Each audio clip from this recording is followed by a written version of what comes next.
What's going on, guys? Welcome back to WWE Network and Show, where I, Graham G. Matthews, break down all the original content I watch on the WWE Network and on Peacock. And today we're talking the November 1st, 2024 edition of the SmackDown LowDown. Megan Morant, Scott Stanford in the studio. Not a whole lot to discuss here. They kind of kept the show on the shorter side for a taped edition of SmackDown on Friday night, which was a decent show overall. They opened up the episode of replaying the ending to SmackDown. That saw Cody Rhodes and Randy Orton knock off Gunther in Ludwig Kaiser in tag team action before Kevin Owens attacked Cody Rhodes, or rather, Randy Orton, and Cody Rhodes was attacked by Gunther from behind. They hype up Cody Rhodes versus Gunther for Crown Jewel today, as I'm recording this, and Randy Orton versus Kevin Owens on that same show. We hear from Grayson Waller and Austin Theory, A-Town Down Under, backstage here on the show with Byron Saxton. And they talk about having Motor City Machine Guns on the Grayson Waller effect next week. And Austin Theory says that he didn't expect Waller to praise the Motor City Machine Guns. Waller says that he wants to give them a platform to tell their story, being one of the greatest tag teams of the past, 20 years. Grayson Waller says that he hates New York, as they'll be back in New York next week. Obviously, this week and last week's SmackDown both being taped in Brooklyn. They'll be in Buffalo next week, New York. And then Theory references The Miz for some reason. I think I missed something there. I don't know why he mentioned Miz. Who cares? I had seen on a side note, someone had said on Twitter earlier today, or rather yesterday. I'm recording this late on Friday night, putting it up on Saturday before the pay-per-view. But I had seen someone say either on Friday or Thursday that they've been teasing tension between Waller and Theory since like fucking February. And this person had said, this account had mentioned, that's long-term storytelling. No, that's not long-term storytelling. That's just fucking lazy storytelling. That's just like they gave up on it. They don't really know where they want to go with it. So they're just keeping them a team for now. But it's just fucking lazy. Like, break them up or keep them together. Enough of the tension and the teasing. It's dumb. They replay the final few moments of the women's Fatal 4-Way match won by Io Sky. She beat Piper Niven, Lash Legend, and Bianca Belair. Another really, really fun matchup, I thought, on SmackDown involving those women on Friday night. Obviously hyping up the Fatal 4-Way tag team match for the WWE tag team titles at Crown Jewel. We hear from Jade, Cargill, and Bianca Belair backstage afterward with Byron Saxton. Bianca says that the loss on Friday, even though she wasn't pinned, she still lost, does not affect her confidence.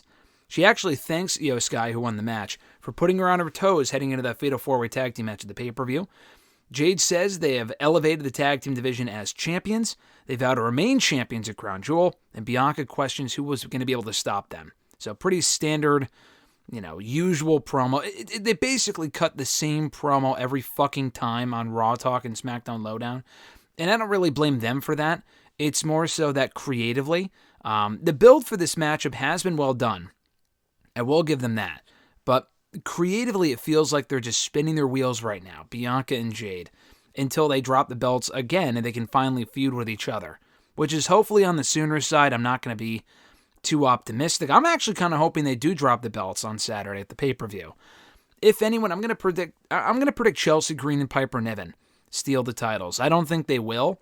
But if anything, it would get the belts off of Jade and Bianca again. They can move on, hopefully, but I'm getting the feeling it might be closer to the Royal Rumble. So we'll find out, I guess, in due time. Anyway, so they hype up the Fatal 4-Way tag team match for the women's tag team titles at Crown Jewel. They replay the Liv Morgan-Tiffany Stratton match. Blinking you missed it on SmackDown. It was a total throwaway matchup. It lasted mere minutes, and it really did not matter.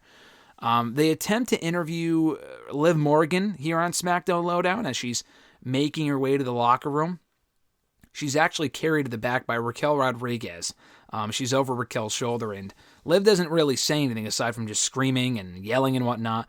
Raquel does say before they close the door that Liv Morgan will be ready for Nia Jax at Crown Jewel, and that she has a plan as always. And that was really about it. So to close the show here, they run down the Crown Jewel card for Saturday afternoon.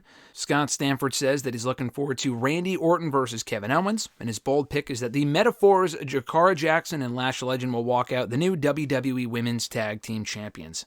Megan also says that she's looking forward to Cody Rhodes versus Gunther specifically as well. So that was the show in a nutshell. Like I said earlier, that was a very short show compared to usual SmackDown Lowdowns, but I'm not complaining. It was a tape show, not a whole lot to talk about, kind of a dull show overall, but it did its job of hyping up Crown Jewel coming up later on this afternoon. So I was able to watch the show, because typically they don't really do SmackDown LowDowns the same weekend as the Saudi shows, international shows, airing in the afternoon on Saturdays. But because they have SmackDown LowDown airing live now after SmackDown, I can watch the show and review it before the pay-per-views, which is why I'm talking about it here today. So no SmackDown review this weekend, obviously, with the pay-per-view being in mere hours, but thought I would squeeze in a SmackDown LowDown review before the pay-per-view coming up shortly. So hope you guys enjoyed Crown Jewel. Thank you for checking out my review of the SmackDown LowDown for November 1st, 2024.